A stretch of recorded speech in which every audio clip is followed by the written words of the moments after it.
সারা বিশ্বে একটা ঘটনা ঘটে গেছে। সেটা হচ্ছে গিয়ে সিরিয়াতে সেখানকার সরকার বাশার আল আসাদ তার পতন ঘটেছে। আমরা এই বিষয়টাতে পরে আসব এবং এটার খুঁটিনাটি বিষয় একটু সহজভাবে আপনাদের কাছে তুলে ধরবো। তার আগে যে নিউজটা এসেছে সেটা হচ্ছে গিয়ে যে সরকারের যে সামাজিক সুরক্ষা বা সেফটি নেটের একটা প্রকল্প ছিল, সেটার আন্ডারে যেসব ভাতা ছিল সেসব ভাতা সে আগস্ট মাসের পর থেকে বন্ধ হয়ে যাওয়াতে দরিদ্র জনগোষ্ঠীর জীবনে এক ধরনের সাফারিং নেমে এসেছে। হতদরিদ্র মানুষের দুরবস্থা দূর করার জন্য আওয়ামী লীগ সরকার সামাজিক নিরাপত্তা কর্মসূচির আওতায় বয়স্ক ভাতা, বিধবা ভাতা, স্বামী পরিত্যক্ত ভাতা, প্রতিবন্ধী ভাতা সহ বেশ কিছু ভাতা কার্যক্রম চালু করেছিল, যার আওতায় ছিল 1.5 কোটির বেশি মানুষ। অর্থাৎ সরাসরি সুফল পেত 1.5 কোটি পরিবারের আরো কয়েক কোটি মানুষ। চলতি অর্থ বছরে ভাতাভোগীদের জন্য বরাদ্দ ছিল 9,565 কোটি টাকা। 60 লাখ বয়স্ক ভাতা, 28 লাখ বিধবা ভাতা, 32 লাখ অসচ্ছল প্রতিবন্ধী ভাতা, 13 লাখ হিজড়া জনগোষ্ঠীর বিশেষ ভাতা, বেদে পল্লী 6,000 মানুষ এবং বিভিন্ন অনগ্রসর জনগোষ্ঠীর আরো 60,000 মানুষ এই ভাতা পেত। প্রতি 3 মাস পর পর এই ভাতার টাকা সংশ্লিষ্ট ব্যক্তির মোবাইল ফোনে পাঠিয়ে দেওয়া হতো বিগত সরকারের সময়। কিন্তু সামাজিক সুরক্ষা বেষ্টনীর আওতাধীন এই উপকারভোগীরা গত জুলাইয়ের পর থেকে আর কোনো ভাতা পাননি। কারণ কি? কারণ হচ্ছে গিয়ে যে স্থানীয় পর্যায়ে যে সরকার ছিল বাংলাদেশে, ইউনিয়ন পরিষদ, উপজেলা পরিষদ, পৌরসভা, সিটি কর্পোরেশন, সেই সব জায়গার অফিসগুলো অকার্যকর হয়ে গেছে। সেই জিনিস সরকার যেহেতু ভেঙে দেওয়া হয়েছে, সেখানে সে পরিমাণ পর্যাপ্ত লোক বসানো না হওয়াতে এই ভাতা তারা পাচ্ছে না। এবং এর মধ্যে 40% ভাতাধারীদের আইডি কার্ড, আইডেন্টিফাই করার যে কার্ড, সেটা নাকি এটাতে ত্রুটি আছে বলে এটা বলেছেন উপদেষ্টা শামীম মোর্শেদ, এবং এই কারণে ভাতা বন্ধ আছে বলে তিনি বেশ কয়েক মাস আগে একটা বিবৃতি দিয়েছেন। সামাজিক সুরক্ষার আওতাধীন বিভিন্ন ভাতা তো বন্ধই। এবার এরপরে যেটা বলেছে যে শামীম মোর্শেদ যেটা বলেন, কোনো সামাজিক সুরক্ষা কর্মসূচির আওতায় কোনো ভাতা বন্ধ করা হয়নি, ভাতাভোগীদের তালিকা যাচাই বাছাই চলছে। তো উনি 4 মাস ধরে ভাতাভোগীদের তালিকা যাচাই বাছাই করছেন, কারণ তালিকা নিয়ে তার কাছে অনেক অভিযোগ আছে। সমাজসেবা অধিদপ্তরের পরিচালক আবু সালেহ মোস্তফা কামাল অক্টোবরে দেওয়া এক সাক্ষাৎকারে বলেছেন, সামাজিক সুরক্ষা কর্মসূচির আওতায় ভাতাভোগীদের স্বচ্ছ তালিকা করার কাজ চলছে।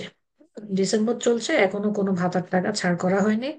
সমাজসেবা অধিদপ্তর সূত্রে জানা গেছে, এই বছর বয়স্কতা পাওয়া ভাতা পাওয়ার তালিকায় আছেন 60 লাখ মানুষ। মাথাপিছু মাসিক ভাতা 600 টাকা। ঠিক আছে, সংশ্লিষ্ট সূত্র বলছে তালিকা দলীয়করণের অভিযোগ। বিগত সরকারের আমলে যুক্ত হওয়া সকল ভাতাভোগীদের ভাতা বন্ধ রেখেছে অন্তর্বর্তী সরকার। বেসরকারি গবেষণা সংস্থা সেন্টার ফর পলিসি ডায়ালগ তুলে ধরা উপাত্ত এমন অভিযোগের নেপথ্যে বলে জানা গেছে। হুম তারা 5 মাস চলছে, এখন পর্যন্ত তালিকাও হালনাগাদ করতে পারেনি এবং কাউকে ভাতাও দিতে পারেনি। সংশ্লিষ্ট একাধিক কর্মকর্তা জানান, যাচাই বাছাইয়ের মাধ্যমে নতুন তালিকা তৈরির ক্ষেত্রে কিছু জটিলতা দেখা দেওয়ায় নতুন করে ভাতা দেওয়া শুরু করতে কিছুটা বিলম্ব হচ্ছে। এই হচ্ছে গিয়ে অবস্থা। এর মধ্যে ভুক্তভোগীরা বলছেন যে দ্রব্যমূল্য বেড়ে যাওয়া এবং মূল্যস্ফীতির ফলে তারা বিভিন্ন রকমের সংকট মোকাবেলা করছেন এবং অনেক অসুস্থ বয়স্ক ভাতাভোগী প্রয়োজনীয় ওষুধপত্রও কিনতে পারছেন না। 3 বছর ধরে বয়স্ক ভাতা পান গাইবান্ধা সদর উপজেলার বোয়ালি ইউনিয়নের খামার বোয়ালি গ্রামের গোলাপ উদ্দিন। ওনার বয়স 68। তিনি জানান, 3 মাস পর 1,800 টাকা পান, কখনো মাসের প্রথম সপ্তাহে, কখনো মাঝামাঝি সময়ে মোবাইলে টাকা পান, কিন্তু অন্তর্বর্তী সরকার আসার পর কোনো ভাতা তিনি পাননি। এই হচ্ছে গিয়ে আমাদের অন্তর্বর্তী সরকারের দরিদ্রদের সাথে যে আচরণ, সেটার একটা নমুনা। তারা হতদরিদ্র মানুষের এই সামান্য পরিমাণ ভাতা, যেটা দিয়ে তারা অনেক বয়স্ক চলে, প্রতিবন্ধীরা চলে, মুক্তিযোদ্ধার বিধবা স্ত্রীরা চলে, তাদের সবার ভাতা তারা তাদের তালিকায় ত্রুটি আছে এই অভিযোগ জানিয়ে বন্ধ রেখেছেন, এবং তালিকা হালনাগাদ করার জন্য তারা দ্রুততম কোনো ব্যবস্থা এখন পর্যন্ত গ্রহণ করতে পারেননি। প্রথমে যেটা বলেছিলাম যে সিরিয়াতে বাশার আল আসাদের পতন ঘটেছে, এই আনন্দে বাংলাদেশের বিভিন্ন জায়গায়, বিশেষ করে চট্টগ্রামে দেখা গেল যে আইএসআই পতাকা নিয়ে অনেকে মিছিল করছে এবং তাদের মিছিলের সামনে হচ্ছে গিয়ে খচ্চর। বা ঘোড়া যেটাই বলেন, এটা ছোট অপুষ্টিজনিত রোগে ভোগা ঘোড়া আর কি, আমাদের দেশে কচ্ছর বলা হয়। তো সেটা নিয়ে তারা মিছিল করছেন। তো এবং ঘটনা হচ্ছে যে যারা আভ্যন্তরীণ রাজনীতি বুঝে না, নিজের দেশের রাজনীতি বুঝে না, তারা বৈদেশিক বা আন্তর্জাতিক রাজনীতি বুঝবে এটা আমি আশাও করি না। এখানে কি ঘটেছে, বাশার আল আসাদ পতনের কারণে কি হয়েছে সেটা যদি আমরা একটু সংক্ষেপে দেখি, যে বাশার আল আসাদের পতনের কারণে ডানপন্থী সমর্থিত যে গোষ্ঠী আছে তাদের একটা উত্থান ঘটেছে, এবং অ্যাজ এ রেজাল্ট ইসরায়েল কিন্তু অনুপ্রবেশ করেছে অলরেডি সিরিয়াতে।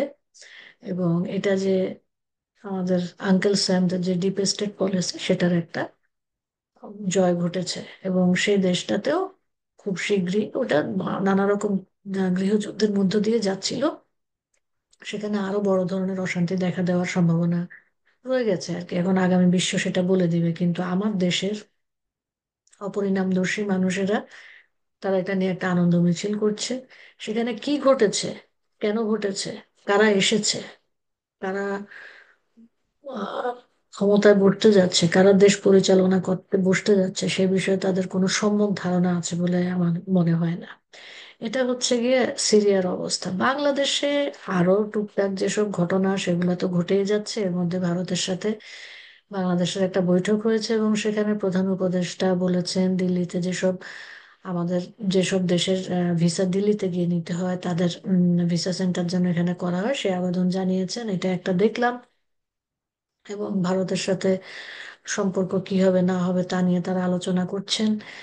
আম, চলছে এ ধরনের টানাপোড়েন চলছে। এর মধ্যে একটা নাটক হয়েছে যে কিছু সমন্বয়ক দাবি করেছেন যে তারা বান্দরবন যাওয়ার পথে তাদেরকে নাকি উম ডাকাত দল ধরেছিল বা আক্রমণ করেছিল, তাদের সব নিয়ে গেছে, কিন্তু তারা মোবাইল দিয়ে লাইভ করার জন্য তাদেরকে মোবাইল দিয়ে গিয়েছিল। এটা একটা বিষয়, এটা আপনারা দেখবেন, সার্চ দিলে দেখবেন। এটা একটা মজার বিষয়, সারাক্ষণ তো সিরিয়াস থাকা যায় না, মজার জিনিসও দেখতে হয়।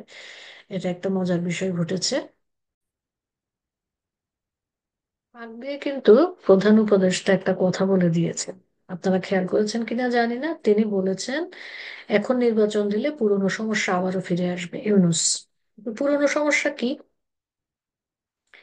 তিনি 9 ডিসেম্বর ইউরোপীয় দেশগুলোর যে প্রতিনিধি এসেছে তাদের সাথে আম, তার কার্যালয়ে অনুষ্ঠিত এক গুরুত্বপূর্ণ বৈঠকে তিনি এই কথা বলেন।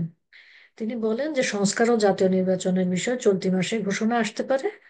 সে সাথে জানান নির্বাচনের আগে প্রয়োজনীয় সংস্কারগুলো করে ফেলা উচিত।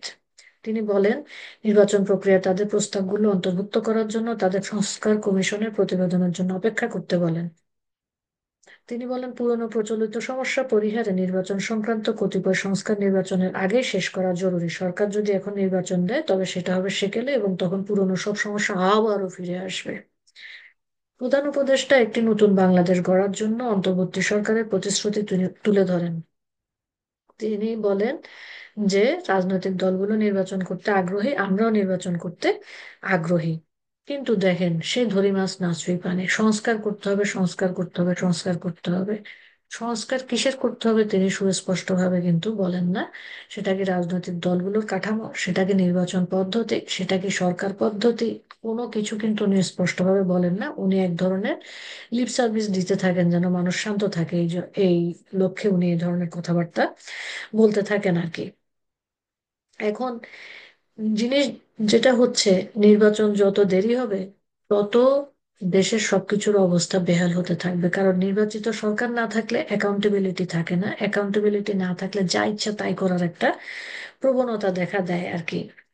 যেমন মানে দেখেন যে কোনো জায়গায় একটা কোনো স্থিতিশীলতা দেখা যায় না, একটা অনুষ্ঠান করতে যাবে পণ্ড হয়ে যাচ্ছে, এই দলের সাথে সেই দলের মারামারি হচ্ছে। দেখলাম সিলেটের বাহুবল জায়গায় সম্ভবত 5 টাকা একটা অটোরিকশার ভাড়া নিয়ে বাকবিতণ্ডা, দুই গ্রামের মধ্যে ভয়াবহ মারামারি লেগে গিয়েছে, হাতাহাতি মারামারি।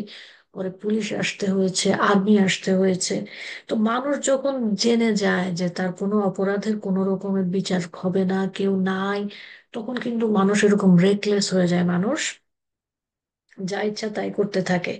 এর মধ্যে বিএনপি একটা সিদ্ধান্ত নিয়েছে, তারা আগরতলা অভিমুখে একটা পদযাত্রা করবে, দীর্ঘ একটা পদযাত্রা করবে। কেন তারা এই পদযাত্রাটা করবে সেটা যদি আমরা দেখি, বিএনপির তিনটি সংগঠনের 11 ডিসেম্বর আগরতলা দিকে দীর্ঘ পদযাত্রা। কেন? এই পদযাত্রার মূল লক্ষ্য হচ্ছে আগরতলায় বাংলাদেশ সহকারী হাইকমিশনে হামলার প্রতিবাদ এবং কলকাতায় বাংলাদেশের জাতীয় পতাকা অবমাননার ঘটনার বিরোধিতা করা। আমরা ইতিমধ্যে দেখেছি যে কিন্তু আগরতলায় আম, হাই কমিশনের সহকারী হাই কমিশনে যেটা হয়েছে সেটার জন্য কিন্তু সেখানকার সরকার, সে দেশের সরকার সংশ্লিষ্টদেরকে গ্রেফতার করেছে, কাউকে সাসপেন্ড করেছে, তারা দুঃখ প্রকাশ করেছে। আর কি প্রতিবাদ জানানোর জন্য পদযাত্রা করতে হবে? এটা আমাদের বোধগম্য না, কিন্তু তার একটা কর্মসূচি দিয়েছে আর কি। এখানে মুন্না, উনি একজন বিএনপির কর্মী। তিনি বলেন যে ভারত সরকার ভিয়েনা কনভেনশনের আওতায় বাংলাদেশের কূটনৈতিকদের নিরাপত্তা দিতে সম্পূর্ণভাবে ব্যর্থ হয়েছে। যুবদল সভাপতি তিনি মনায় মুন্না সবার প্রতি আহ্বান জানান বাংলাদেশের ছাত্র, যুবক এবং স্বেচ্ছাসেবী সংগঠনের সকল কর্মী, জনগণ সহ বিভিন্ন শ্রেণীর মানুষকে তিনি এই পদযাত্রায় অংশগ্রহণ করার জন্য আহ্বান জানান। এটা হচ্ছে গিয়ে বিএনপির এই মুহূর্তের অবস্থা। বাংলাদেশ ভারত পররাষ্ট্র সচিবদের যে বৈঠক হয়েছে, আমি আপনাদেরকে আগেই বলেছি একটা বৈঠক হয়েছে। সেখান থেকে কি আউটকাম এসেছে সেটা যদি আমরা একটু দেখি, এখানে বলা হচ্ছে যে বৈঠকের মধ্যে বাণিজ্য নীতি, ভিসা নীতি, যোগাযোগ ব্যবস্থা, সীমান্ত হত্যা, পানি বন্টন এবং অন্যান্য পারস্পরিক স্বাস্থ্য সম্পর্ক স্বার্থ সম্পর্কিত বিষয়ে আলোচনা হয়। এখানে উচ্চ পর্যায়ের বৈঠক হয়। এই বৈঠকটি দুই দেশের মধ্যে বিদ্যমান নানা বিষয় আলোচনা, সম্পর্ক উন্নয়নের জন্য একটি গুরুত্বপূর্ণ পদক্ষেপ হিসেবে বিবেচিত হচ্ছে। এই পর্যন্ত এখান থেকে কি আউটকাম এসেছে এখনো সব আমরা জানতে পারিনি। ডিসেম্বরের 9 তারিখ 1971 সালে বিজয়ের মাসে কি হয় আপনাদেরকে মুক্তিযুদ্ধের গল্পের মধ্যে এটা একটু শোনাই। মুক্তিযুদ্ধের সময় নয়াদিল্লির বাংলাদেশ মিশন প্রধান ছিলেন হুমায়ুন রশিদ চৌধুরী। ডিসেম্বরের 9 তারিখ পূর্ব পাকিস্তানে নিয়াজির হানাদার বাহিনীর পরাজয় তখন সময় ব্যাপার। দিল্লিতে বাংলাদেশ মিশনের আনুষ্ঠানিক উদ্বোধনী অনুষ্ঠানে হুমায়ুন রশিদের বক্তব্যেও সেই সুর ফুটে ওঠে। আগামী কয়েকদিনের মধ্যেই ঢাকা মুক্ত হবে। ঢাকার পতনের মধ্য দিয়ে আমাদের মাতৃভূমি হানাদার শত্রুদের কবল থেকে মুক্ত হবে। বাংলাদেশ মুক্ত হলেই মুক্তিবাহিনী থেমে যাবে না। পাকিস্তান যদি ভারতের বিরুদ্ধে আক্রমণ প্রত্যাহার না করে তবে আমাদের মুক্তিবাহিনীর সঙ্গে ভারতীয় জওয়ানেরা পশ্চিম পাকিস্তানেও যুদ্ধ চালিয়ে যাবে। আমি বাংলাদেশের নেতৃবৃন্দ, জনগণ এবং আমাদের মহান নেতা শেখ মুজিবুর রহমানের প্রতি অভিনন্দন জানাই। ইয়াহিয়া খান আমাদের নেতাকে জেলে রাখলেও তার বঙ্গবন্ধুর মন আমাদের মধ্যে এবং আমাদের মন তার মধ্যে পড়ে রয়েছে। বিশ্বের কোনো শক্তিই তা ধ্বংস করতে পারবে না। যুদ্ধ জয়ের পরও হুমায়ুন রশিদ সদ্য স্বাধীন বাংলাদেশের স্বীকৃতি আদায়ে কূটনৈতিক তৎপরতা বজায় রাখেন। তার বিচক্ষণতায় 40টি দেশ বাংলাদেশকে স্বীকৃতি প্রদান করে। এটার তথ্যসূত্র হচ্ছে যুগান্তর, 10 ডিসেম্বর 1971 সাল। 9 ডিসেম্বর 1971 সালে নেত্রকোনা হানাদার মুক্ত হয়। এখানে 42 জন মুক্তিযোদ্ধা শহরের উত্তরাংশে কৃষি ফার্মে অবস্থান নেয়। তাদের কভারিং এর জন্য কমান্ডার আনোয়ার উল্লখ খানের নেতৃত্বে এক প্লাটুন মুক্তিসেনা আটপাড়া কেন্দুয়া রাস্তায় বালি নামক স্থানে প্রস্তুত ছিলেন। এ যুদ্ধে আব্দুর রশিদ আব্দুল জব্বার খান ওরফে আবু সিদ্দিক আহমেদ শহীদ হন। মুক্তি সেনারা শহীদদের লাশ কাঁধে নিয়ে শহরে বিজয় মিছিল করেন। এই হচ্ছে গিয়ে 9 ডিসেম্বর এর আমাদের বিজয়ের মাসের কথা, 1971 সালের কথা। দেশের বিভিন্ন ঘটমান পরিস্থিতি এবং বিজয়ের মাসের গল্প নিয়ে আজকের বক্তব্য এখানে শেষ হলো। আপনাদের সাথে আবার দেখা হবে। ভালো থাকবেন, সুস্থ থাকবেন, নিরাপদে থাকবেন।